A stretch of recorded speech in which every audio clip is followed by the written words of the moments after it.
The F1 teams were beefing over one photo at Monza, a photo that meant that half of the teams might not have been able to make it. For some context, it was the 2003 F1 Championship. At the Hungarian Grand Prix, Schumacher got lapped and he continued his streak of no wins. Unlike 2002, which was a Ferrari domination year, Montoya and Raikkonen were only a couple of points away from Schumacher's lead, so Ferrari weren't feeling that great. But their tyre provider had some news for them. You see, Bridgestone had gone on a little photography expedition throughout the paddock, and their lenses had landed on the Michelin tyres. And why was that? Well, Michelin's tyres had some flexible tyre walls, which created a larger width than was allowed, and this meant that they got more grip. As expected, once the photos landed in Ferrari's hands, they got sent to the FIA. So, the FIA immediately changed the implementation of the width rule. Now, the tread width of the tyres would be measured before and after use, as opposed to just before. So, given this quick turnaround, Michelin must have been doing something illegal,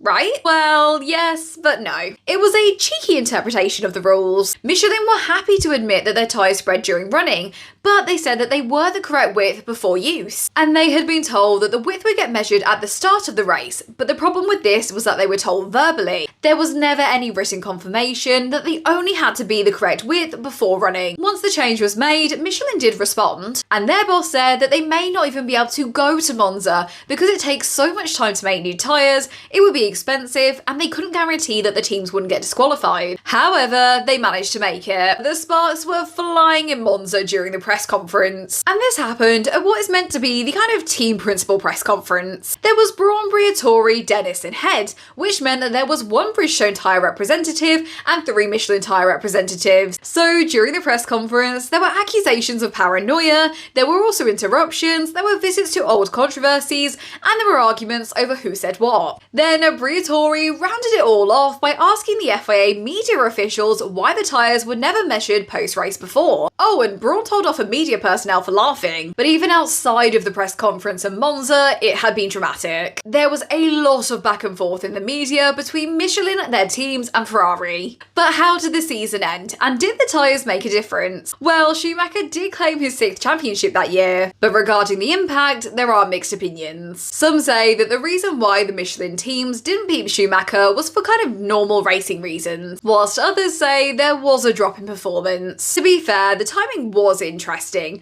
Apparently Bridgestone had known about this for a while, but they could only get photographs in Hungary. Nevertheless, Bridgestone say they only reported it for clarification. It was nothing to do with how the teams were performing.